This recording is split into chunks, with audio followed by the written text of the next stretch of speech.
त्रिशण, पंचशील और 22 प्रतिज्ञा।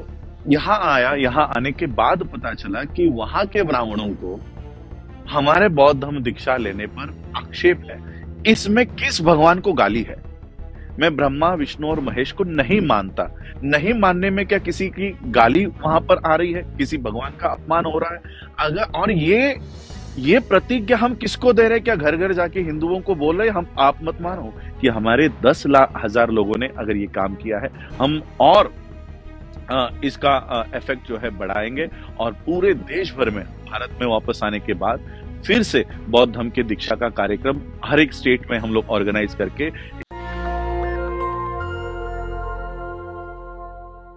विश्व के सभी मेरे साथियों को जय भीम, नमो बुद्धाय।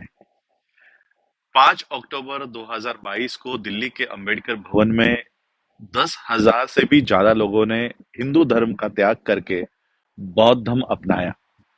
और जैसे बाबा साहब अंबेडकर जी ने बौद्ध धर्म अपनाने का तरीका सीधा और सरल बताया है, त्रिशण, पंचशील और 22 प्रतिज्ञा। तो उस कार्यक्रम में भी जिन जिन लोगों ने बौद्ध धर्म अपनाने के लिए आवेदन फॉर्म भरे थे, बुद्धिस्ट सोसाइटी ऑफ इंडिया के लिए रिक्वेस्ट फॉर्म भरे थे, उन सभी को 22 प्रतिज्ञा वहां पर दी गई। 22 प्रतिज्ञा देने के बाद ऑब्वियसली लाइव चल रहे थे, वीडियो रिकॉर्ड हो रहे थे, सभी चैनल्स पे दिखाए, बहुजन चैनल्स पे दिखाए जा रहे थे। इससे व्यथित होकर तिवारी, मनीष तिवारी, ब्राह्मणों ने इसमें कई सारे इसको भारत में मुद्दा बना दिया। क्योंकि वो कार्यक्रम करके मैं सीधा ऑस्ट्रेलिया मेलबोर्न आ गया, क्योंकि मेरे सारे 2-3 महीने के प्रोग्राम्स सारे के सारे डिजाइन है। तो मैं यहाँ आया, यहाँ आने के बाद पता चला कि वहां के ब्राह्मणों को हमारे बौद्ध धर्म दीक्षा लेने पर आक्षेप है। मैं आज ये वीडियो खास करके मेरे हिंदू भाइयों के लिए बता रहा हूँ, हिंदू समाज के लोगों को बता रहा हूँ। बुद्धिज्म एक कल्चर है। अगर उस बुद्धिज्म में आपको आना है तो आपके प्रीवियस फेथ, आपके पहले के जो आपकी जो आचरण है उसको छोड़कर आपको बौद्ध धर्म में आना पड़ता है। और इसलिए बाबा साहब अंबेडकर जी ने ये बात 22 प्रतिज्ञाओं की बात सिर्फ भारत में नहीं, वर्ल्ड फेलोशिप ऑफ बुद्धिस्ट के मंच से बाबा साहब अंबेडकर ने ये बात कही है कि only Trisharan and Panchsheel is not enough. Bharat में बौद्ध होने के लिए आपको सिर्फ त्रिशरण पंचशील का ही अवलंब करके आप बौद्ध नहीं बन सकते, क्योंकि पिछले 2000 सालों में बौद्ध धर्म में बहुत कुछ ऐसा घुस गया है जिससे बौद्ध धर्म उसके रियल फॉर्मेट में, रियल इसमें नहीं है। इसलिए उसको पहले हमको बाहर निकालना होगा। तो किसी भी इंसान को अगर बौद्ध बनना है तो उसके पहले के रीति रिवाज से उसको बाहर आना पड़ता है। इसलिए पहले की जो 3 प्रतिज्ञा है कि मैं ब्रह्मा, विष्णु, महेश को नहीं मानता। अब मुझे बताओ, कोई भी हिंदू हो, कोई भी मुस्लिम हो, कोई क्रिश्चियन हो, कोई सिख हो, इसमें किस भगवान को गाली है? मैं ब्रह्मा, विष्णु और महेश को नहीं मानता। नहीं मानने में क्या किसी की गाली वहां पर आ रही है? किसी भगवान का अपमान हो रहा है? अगर और ये प्रतिज्ञा हम किसको दे रहे हैं? क्या घर घर जाके हिंदुओं को बोल रहे हैं हम आप मत मानो? हिंदू फोल्ड में आप लोग भगवानों को मानते हो, आप लोग मानो, लेकिन हिंदू फोल्ड से जो लोग बाहर आना चाहते हैं और बुद्धिज्म में आना चाहते हैं, उनके लिए ये अनिवार्य है कि वो किसी भी भगवान को, क्योंकि बुद्धिज्म में भगवान का कॉन्सेप्ट नहीं है। बुद्धिज्म में ना आत्मा है, ना पुनर्जन्म है, ना परमेश्वर है, ना ईश्वर है, कोई नहीं है। तो अगर आपको बौद्ध होना है तो आपको बाबा साहब ने दिए हुए साइंटिफिक तर्क के आधार पर जो 22 प्रतिज्ञा बाबा साहब का रिसर्च है वो अपनाकर ही, वो लेकर ही बौद्ध धर्म में आपको आना है। अब एक तरफ ये कहते हैं कि हिंदू विरोधी है, ये हमारी जो बौद्ध धर्म दीक्षा है ये हिंदू विरोधी है। अगर आपको हिंदुओं से इतना प्यार है, आप कई लोग कह रहे हैं कि हम आपके बौद्ध धर्म दीक्षा से व्यतीत हो गए हैं। मैं कहना चाहता हूं कि आपके इस तरह से 22 प्रतिज्ञा के ऊपर इस तरह से कीचड़ उछालने पर हम बौद्ध आपके ऊपर व्यतीत है। क्या हम अपना बौद्ध धर्म भारत में नहीं फैला सकते, जो बाबा साहब अंबेडकर जी ने हमको 22 प्रतिज्ञा के साथ बौद्ध धर्म दिया है? कल 5 अक्टूबर 2022 को इनका कहना है कि किसी पार्टी का मंत्री वहां पर क्यों है? अब मुझे पता नहीं कि इन ब्राह्मणों की असली दिक्कत क्या है। हमारे 22 प्रतिज्ञाओं से है या कोई मंत्री उस मंच पर खड़ा होकर 22 प्रतिज्ञा ले रहा है, उनसे है। अगर उनकी तकलीफ एक मंत्री के उस कार्यक्रम में शामिल होने की है, तो मैं आपको वीडियो देता हूं। 5 अक्टूबर 2022 को देवेंद्र फडणवीस, महाराष्ट्र के चीफ मिनिस्टर ही कह लो, क्योंकि जो चीफ मिनिस्टर बिठाया है वो तो कठपुतली है। असली चीफ मिनिस्टर तो देवेंद्र फडणवीस है। सेंटर के मिनिस्टर नितिन गडकरी, ये दोनों भी दीक्षा भूमि के स्टेज से बाबा साहब के 22 प्रतिज्ञाओं का वो उल्लेख कर रहे हैं। तो अगर राजेंद्र पाल गौतम के ऊपर अगर कार्रवाई की मांग आप कर रहे हो, तो नितिन गडकरी की कार्रवाई की भी मांग आपको करनी चाहिए, देवेंद्र फडणवीस की भी कार्रवाई की मांग करनी चाहिए। और उसी के साथ देश का प्राइम मिनिस्टर, जिसने कुछ ही दिन पहले अंबेडकर एंड मोदी नाम का बुक रिलीज किया है, उन्हीं बाबा साहब अंबेडकर ने 22 प्रतिज्ञा दी है। तो 22 प्रतिज्ञाओं के साथ बाबा साहब अंबेडकर और मोदी की तुलना आप कर रहे हो, तो नरेंद्र मोदी के भी रेजिग्नेशन की मांग आपको करनी चाहिए, क्योंकि वो बाबा साहब के विचारों को प्रचार और प्रसार करने का दावा करते हैं। विदाउट 22 वोस आप बाबा साहब अंबेडकर जी को कैसे एक्सेप्ट करते हो, कैसे एक्सेप्ट करने वाले हो, हमें बताइए। तो इसलिए बाबा साहब अंबेडकर जी के जीवन का अनिवार्य और एक अनडिविजिबल पार्ट 22 वोस है। बाबा साहब अंबेडकर जी के जीवन से आप 22 प्रतिज्ञाओं को नहीं हटा सकते, मिटा सकते। और बाबा साहब ने यही क्राइटेरिया बौद्ध होने के लिए दिया है।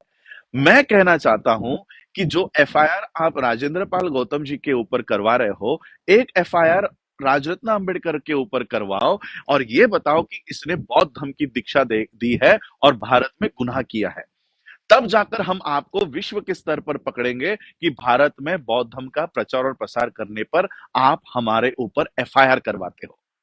तो जो योगी है, जो मोदी है, जो भारत के बाहर जाकर बुद्धा का गुणगान करते हैं, भारत में अभिधम्मा दिवस बनाते हैं, वर्ल्ड के बुद्धिस्ट मॉन्क्स को बुलाते हैं, हम उनके सामने जाकर कहेंगे कि भारत में हमें बौद्ध धर्म की दीक्षा देने पर अरेस्ट करवाते हैं। किस मुंह से आप भारत के बाहर जाओगे? अब इस 18 तारीख को वर्ल्ड फेलोशिप ऑफ बुद्धिस्ट के कॉन्फ्रेंस में 128 देशों के बौद्धों के सामने में ये बात रखने जा रहा हूं कि आप लोग हमारे बौद्ध धर्म दीक्षा को होने नहीं दे रहे। सारे मीडिया का, मैं तो मोदी मीडिया का, गोदी मीडिया का आभार व्यक्त करना चाहता हूं। जो 22 प्रतिज्ञा हम लोग दिल्ली के मैदान पर ले रहे थे, आपने उसको देश और विदेशों में दिखाया, इसलिए गोदी मीडिया का बहुत बहुत आभार, बहुत बहुत आभार। और मैं शेड्यूल कास्ट के लोगों को कहना चाहता हूं, हमारे इंदर मेघवाल को मारा जाता है, पानी के घड़े को हाथ लगाने पर हम लोग 1 लाख की संख्या में राजस्थान में पहुंचते हैं। हमारे मनीषा वाल्मीकि की रेप करके हत्या हो जाती है, उसके शव को रात के अंधेरे में जलाया जाता है, हम 1 लाख की संख्या में हाथरस में पहुंचते हैं। कब तक आप लाखों के संख्या में यहां पर जाकर अपने ऊपर होने वाले अत्याचार की प्रतिक्रिया देते रहोगे? प्रतिक्रिया देना बंद करो, प्रतिक्रिया देना बंद करो। 1 लाख संगठन, 1 लाख नंबर में आप लोग वहां पहुंच रहे हो, उसको क्रिया में बदलो। जो हिंदू धर्म आप लोगों को पानी के घड़े को हाथ लगाने पर मार डालता है, हमारे किसी बच्ची का सामूहिक बलात्कार करके उसका शव भी अपने माता पिता को नहीं देते, एक आईपीएस ऑफिसर गुजरात का अपने ही शादी में घोड़ी पर बैठने के लिए पुलिस प्रोटेक्शन लेता है, ऐसे धर्म के लोग जब इनके ऊपर अत्याचार होता है तब व्यथित क्यों नहीं होते? मनीष तिवारी ने कोई एफआईआर इंदर मेघवाल के टीचर के ऊपर क्यों नहीं किया? मनीष तिवारी ने कोई एफआईआर मनीषा वाल्मीकि के हत्यारों के ऊपर क्यों नहीं किया?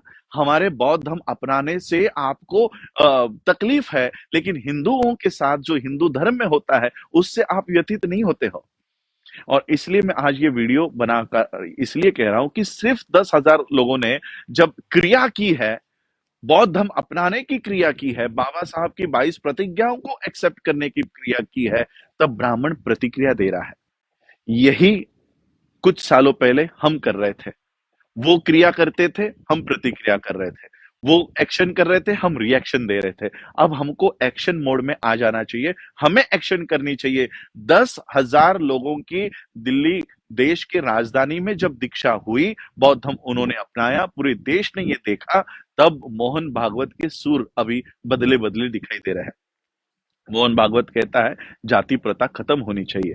मोहन भागवत कहता है कि ब्राह्मणों को अब शेड्यूल कास्ट के लोगों से माफी मांगनी चाहिए कि उन्होंने इन लोगों को इतना प्रताड़ित किया। देखिए 10,000 लोग इस देश में इकट्ठा हुए और उन्होंने क्रांति की, और उन्होंने जो धम्म दीक्षा ली, उस वजह से इतना बड़ा ऑर्गेनाइजेशन का सर संचालक तुम्हारे सामने घुटने टेक रहा है, तुम्हारे सामने माथा टेक रहा है।